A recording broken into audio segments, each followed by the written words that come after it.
Have you seen how the foreigners have been talking about Uncle Sam lately? You know, they've been scowling at it and mocking it and saying that we were stupid for electing that guy. And they've been saying that like we're flip-flopping, our economic policy makes no sense, our tariffs are crazy, we're talking about invading this, invading, oh, we need to stand up to them. We need to, you know, take on and gain respect. And we're gonna do that by talking about conquering Greenland, Panama, Mexico, calling Canada, the Canadian leader, governor, and caving over and over again on Ukraine, and letting Elon butcher our bureaucracy. This is how we're gonna restore our honor on the world stage. And we're also just gonna turn like French scientists away at the border for criticizing our dear leader. And we're going to start deporting Germans for some reason. We're getting weird, getting a little weird. I would say that people certainly are paying attention. I don't know if they respect us more, but they're certainly paying attention. Certainly paying attention. And so when we talk about this, like this respect, gathering respect on the world stage, I just want to say for the next 4 years, even though there's always something to laugh at America at and things to respect America over, the next 4 years, it's going to be a laughingstock. Now, that doesn't mean that something funny can't be scary as well. We're still an atomic superpower. But look how we're being talked about. This is a French politician, Raphaël Glucksmann, talking about how the United States has to return the Statue of Liberty to France because he say we don't longer represent what the monument stands for. And the reason I'm highlighting this is because there was a White House response to this. This French politician made an unusual request of the US to return the Statue of Liberty to France. On vous en a fait cadeau. We gave it to you as a gift, but apparently you despise it. So it will be fine here with us. France gifted the Statue of Liberty to the US nearly 140 years ago, but Glucksmann said the US is no longer worthy of the monument, which stands for freedom. The European Parliament member criticized US President Donald Trump's shift in foreign and domestic policy. He denounced cuts to research institutions and said that some Americans had switched over to the side of the tyrants, calling the country a friend of Putin. When a journalist asked if Trump would be sending the statue back to France. This is interesting. And I wanted to just play the statement unfiltered. I don't need to hear the DW statement. Here it is right here.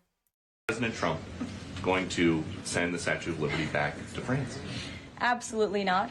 And my advice to that unnamed low-level French politician would be to remind them that it's only because of the United States of America that the French are not speaking German right now. So they should be very grateful to our great country. So,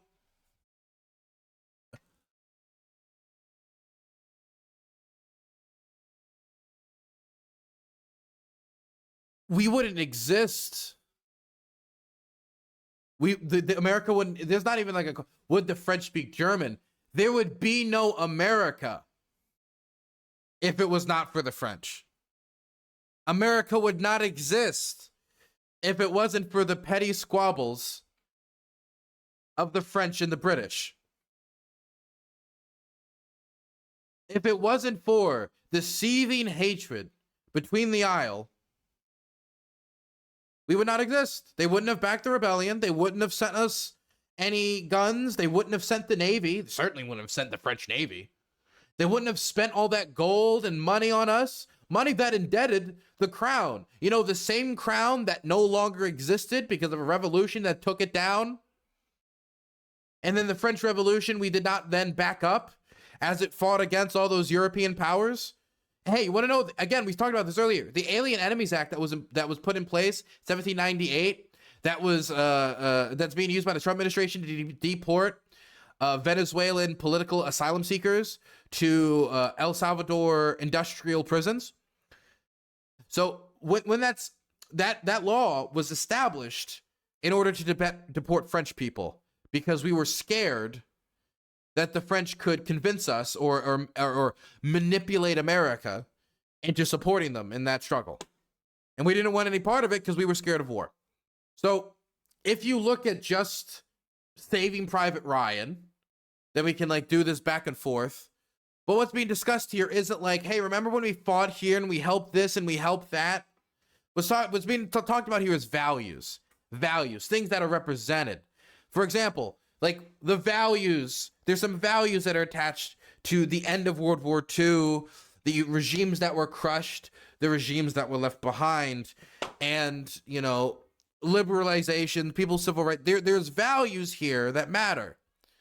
And instead, it's just big gun. You speak German. Weak French. French be conquered. We do you speak German. Instead of anything to do with values. He made a values-based argument, and she said, you're weak. Because they can't speak on values, because this is not something that they value. They don't value the freedom of expression or civil liberties that we're talking about in the way that he's citing it when it comes to the Statue of Liberty. If they did, they wouldn't constantly be trampling on Article 1. They wouldn't be turning away French scientists for the critiques of Donald Trump at the border. They would not be deporting students for protests. They would not be acting in the way that they do. They would not be suing news organizations and trying to talk about the revoking of their broadcast license and intimidating them for critiquing the president. But they can't have a values-based conversation, so it's just, you would have been speaking German. Speaking German. I wanted to read his response because here is actually the response of the French politician to this White House response. Our two people are intimately linked by history. The blood we shed and the passion for freedom we share, a passion symbolized by the statue that was offered to the United States by France to honor your glorious revolution. As the press secretary for this shameful administration said, without your nation, France would simply have spoken German. In my case, it goes further. I would simply not be here if hundreds of thousands of Americans had not landed on the beaches of Normandy. Our gratitude to these heroes and their sacrifices are therefore eternal. But the America of these heroes fought against tyrants. It did not flatter them. It was the enemy of fascism, not the friends of Putin. It helped the resistance and didn't attack Zelensky. It celebrated science and didn't fire researchers for using banned words. It welcomed the persecuted and didn't target them. It was so far from what your current president does, says, and embodies. This America, faithful to the wonderful words inscribed in the Statue of Liberty, your America is worth so much more than the betrayal of Ukraine and Europe, xenophobia, or obstructionism.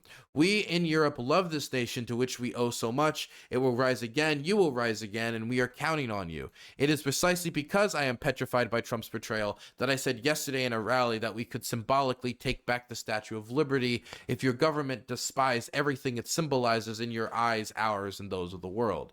It was a wake-up call. No one, of course, will come and steal the Statue of Liberty. The statue is yours, but what it embodies belongs to everyone. And if the free world no longer interests your government, then we will take up the torch here in Europe. Until we meet again in the fight for freedom and dignity, we will be the continuators of our shared history and the protectors of our treasure, more than a statue of copper and steel, the freedom it symbolizes. Gotta say, that is a little bit more eloquent and gets the point across about values a little bit better than a quip about the French being surrender monkeys. And by the way, this humiliation of us in France, the collapse of America's perception in Great Britain, in France, all across Europe and amongst most of our allies, which also was happening during Trump's first term, but now to an even greater extent. It's not just affecting, the big leaders on top.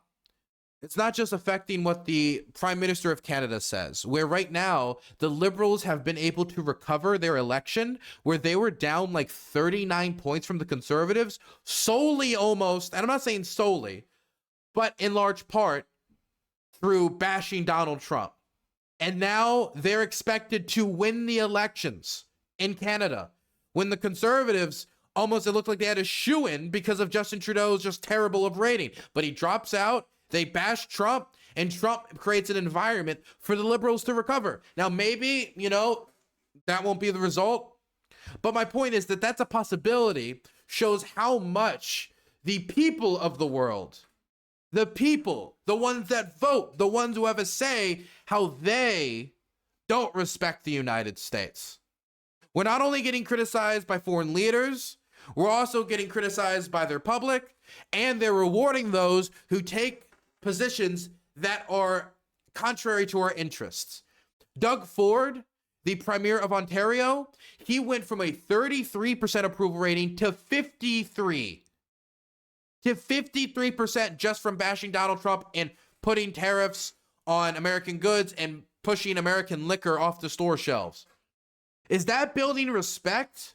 That people around the world is like, we will reward you if you punish the United States for confronting us like this. For trying to punish us economically, we need to push back. That doesn't feel like it's building respect of the United States. It feels like we're building animosity. That's not respect. Just because they scowl at you doesn't mean they respect you. It might just mean that they think you're kind of, well, a prick.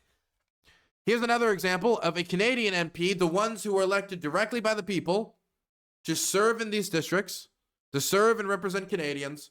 These people who go back to the districts and talk to their people in town halls and meetings. Listen to him talking about how he is going to urge his constituents and Canadians to avoid travel to the United States if possible.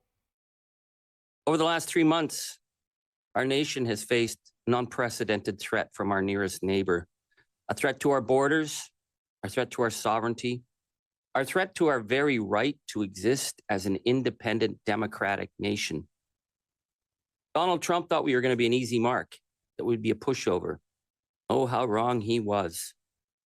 And now Canada standing up to him has made Canada the front line in the defense against the MAGA ideology. So no wonder Donald Trump and MAGA are feeling pretty angry at Canada. But what concerns me is the targeting of Canadian citizens who are crossing the border to work or to visit. We have seen too many stories. For example, in places like Buffalo, New York, there's a lot of people who have to cross the border for work. I remember when I had to go up to Buffalo, New York to get some passport stuff done. By the way, I went to the museum that was on a boat. It was very cool. Very cool military museum. The one that's on that old World War II cruiser. Very cool museum. I recommend it. Of citizens being pulled out of airport lines and being fingerprinted and deported as though they were criminals. Citizens being kidnapped through illegal detention by ICE. And it's not just Canadians. We see the attack on backpackers, students, doctors, professors. I am here today to say to Canadians to avoid travel to the United States if at all possible, and to call our government to stand up for our Canadian citizens who are being denied their rights by arbitrary detention in the United States today. Canada must stand up for our citizens and for the rule of law. Because what we're seeing, for example, with cops pulling over the folk duo Cassie and Maggie to harass them for being Canadian is not the actions of a democratic nation. People whose phones are being seized and searched for any kind of incriminating evidence that they're somehow progressive or woke, that's not the actions of a democratic nation. That is the creep of totalitarianism. That is the creep of fascism, and we need to call that out. Now, that thing you mentioned about searching their phone for wokeness, we had reports of a French researcher trying to enter Texas for an astronomy convention. A French scientist being denied entry after their phone was searched and they saw quote-unquote conspiratorial messages and messages that were derogatory towards the president. And so they were rejected entry, detained for a day, and then sent back. And we haven't just had instances like that with France. We've had instances with Canada, and we've had instances with Germany, with German men with legal green cards being grabbed by U.S. border officials and in some instances deported. And this is actually the third German citizen to be detained in this manner. And the German government is actually now investigating whether something has happened when it comes to U.S. immigration policy, whether there's been some sort of a change. Fabian Schmidt is being held at a detention center in Rhode Island after attempting to return to his home in New Hampshire after a trip to Luxembourg. His mother, Ashford Sr., told the Boston headquartered public broadcaster that her son had been violently interrogated at Boston's Logan Airport for hours, stripped naked, and put in a cold shower by two officials. A German government spokesperson told Euronews it was aware of the case and those of two other German citizens who were detained when attempting to enter the U.S. who have subsequently returned to Germany. We have recently become aware of these cases in which German citizens were unable to enter the USA and were detained for deportation when they entered the country. 2 of the 3 cases have been resolved, Fisher said, adding that the German government was monitoring the situation and liaising with other EU countries to assess if these were isolated cases or representative of a change in the American immigration policy. Senior told the U.S. broadcaster that immigration agents had put pressure on her son to give up his green card. He had been placed on a mat in a bright room at the airport with little food or water and denied access to his medication for anxiety and depression. Schmidt, an electrical engineer, had been returning to the U.S. on March 7th. His mother did not hear from him until March 11th, when he was transferred to the hospital after collapsing. She told NBC she had no idea why her son had been detained, saying, "I feel helpless, absolutely helpless." Schmidt and his mother moved to the U.S. from Germany in 2007 and got permanent residence card the following year. He renewed his legal permanent residence status last year and has no active legal issues, his mother said, although she added that he has faced a misdemeanor charge for about 10 years ago. The U.S. Customs and Border Protection Service told U.S. media the claims about his case were blatantly false, without saying which point is disputed. Great. The CBD sent The Guardian the same statement without further explanation. The statement also said, when an individual is found with a drug-related charge and tries to re-enter the country, officers will take proper action. So we heard a different case of a man who had a misdemeanor charge for like cocaine for 15 years ago, being taken by ICE. We've had a lot of cases, or recent cases, or a few examples at least, of people with misdemeanor charges or small drug charges from 12, 15 years ago, where since then they've done nothing. They've been absolutely model citizens, but there was an instance where maybe they found cocaine or they found marijuana or something along those lines while they're in the country. And at the time it was dealt with, they paid a fine, they paid their toll to society, and now their lives are being uprooted and they're facing deportation 13 to 15 years later. And by the way, this is just one example, one man's story. Again, these were 3 different cases of people being denied entry to the United States in this way and being treated in this manner. There's 3 separate cases. Now, if you're curious as to why this is happening, why these tourists and these green card holders are being held this way, some of it has to do with, it could be that there are small visa problems that are now being treated differently. It could be the same problem we're finding with the innocent people that were deported to El Salvador, where they genuinely are just trying to be as aggressive as possible, as fast as possible. And this is the result, is a bunch of people who don't deserve it getting treated in this way. But I mean, it could also just be that it's the changes in policy. For example, if you read this section of this article, John Guillen of the American Immigration Lawyers Association told DW that there is no legal limit for how long someone can be held in ICE detention without being made aware of formal charges. In the past, ICE had a policy of serving charging documentation within 72 hours. However, this policy appears to no longer be in place. It was removed by the Trump administration, meaning ICE can detain you and put you away and not tell your family or your loved ones or you why you're detained on this mat in a cold room, and they can do that for as long as they want. At least they don't have a policy in place for this how much time until you have to tell them. I mean, it was like 2 to 3 days, and that person has been gone, and they still got no word of their whereabouts in El Salvador. And this woman was given no instance of the charges of her son when it comes to Germany. This is an institution reacting, and whether it is compliance in advance, they're just trying to be as aggressive as possible to please new administration, or this is the administration moving in and directing them.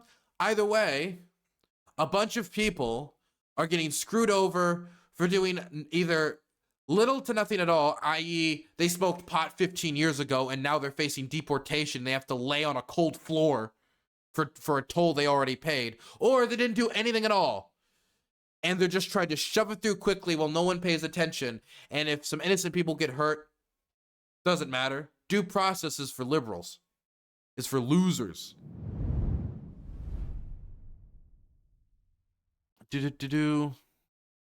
Okay, what's next?